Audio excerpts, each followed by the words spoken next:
4 years ago, I was talking to my mother on the telephone when suddenly she stopped speaking mid-sentence. Her heart had stopped and she had passed away. Because of years of dialysis and a lack of a donor kidney, she was gone. My father had lost his companion, 6 children and 21 grandchildren had lost their mother and grandmother. A kidney transplant may have saved my mother's life.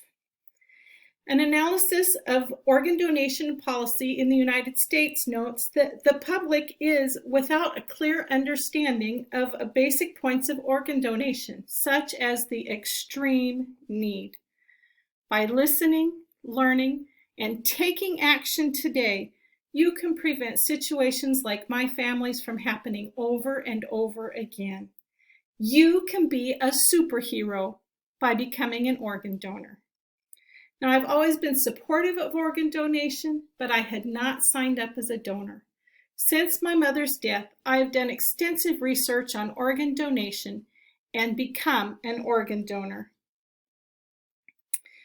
Most Americans are not aware of the real need, but they should sign up as organ donors to help the thousands of people in the United States who are on organ donation transplant waiting lists. The medical need is significant, and there is a shortage of donors. Organdonor.gov is the official U.S. government website that tracks and keeps statistics on organ donation in the U.S., and the following information is from their website. As of last July, there were 113,000 individuals in the United States on the transplant waiting list, and an average of 1 new person is added to that list every 10 minutes of every hour of every day.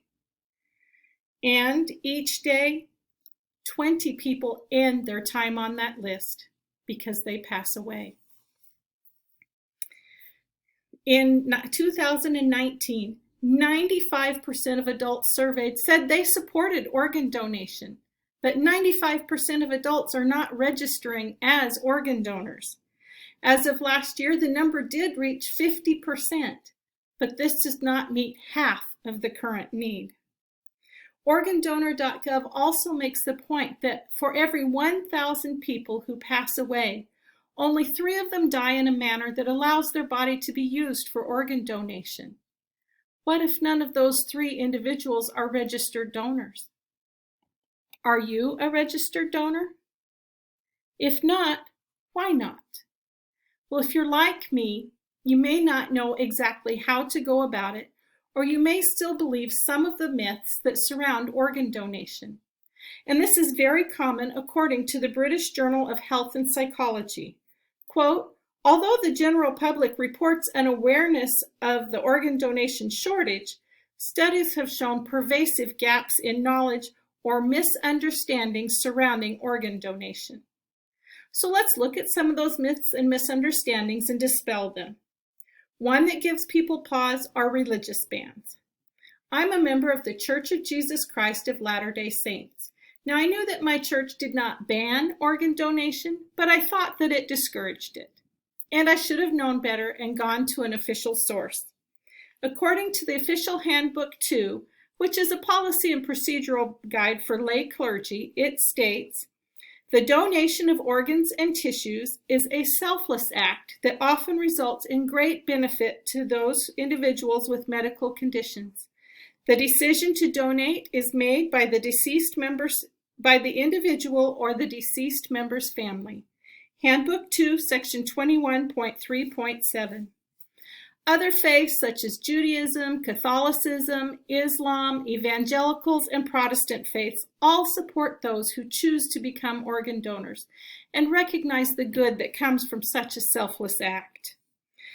Many people believe they're too unhealthy or sick to become organ donors, but the American Transplant Foundation encourages everyone to register, even people with chronic conditions, even those who have had cancer, because each donor can save up to 8 lives and benefit almost 50 other people. Now, this brings us to one other myth, dubbed by one study as the ick factor. Myth-busting and organ donation states that a lot of people are worried about bodily integrity or the condition of their body after the donation. But organdonor.gov states that throughout the entire donations process, the body is treated with care, respect, and dignity. I have a brother-in-law who happens to be a mortician, and he says open caskets are the norm after organ donation. Clothing covers most donation sites, and some reconstruction can be done if necessary. Cost and worry for their loved ones left behind is another thing that gives people pause, but this is completely unnecessary. There is no cost to donors or their surviving family members. But if you don't decide now, your family members may have to decide for you. Organ donation and transplantation implications for social work states that without prior consent, the family is expected to make a difficult decision at a hard time when they're grieving. Family Perspectives on Deceased Organ Donation lists a benefit to those who are left behind. Quote, donation was seen as a powerful diversion from grief and provided relief, tranquility, and a sense of purpose, and especially for those who felt that a part of their loved one was able to live on in some way. In summary, we see that there is a dire need for organ donation in the United States. Current donor levels fall far short of the need. Most Americans support organ donation, but they are not registering in large numbers, and many don't take the necessary steps. 2 simple steps can help alleviate these problems. First, please go to organdonor.gov, select your state, and register as an organ donor. It takes less than 2 minutes. Second, please share your wishes with your family members. According to the article, Organ Donation and Transplantation, this is a vital step that's often missed by prospective donors. It used to be that not everyone could be a hero in life. Now, everyone can be a hero in death. Be someone's hero. Register to become an organ donor today at organdonor.gov. I wish I had a hero to thank. Instead, I have a grave to visit.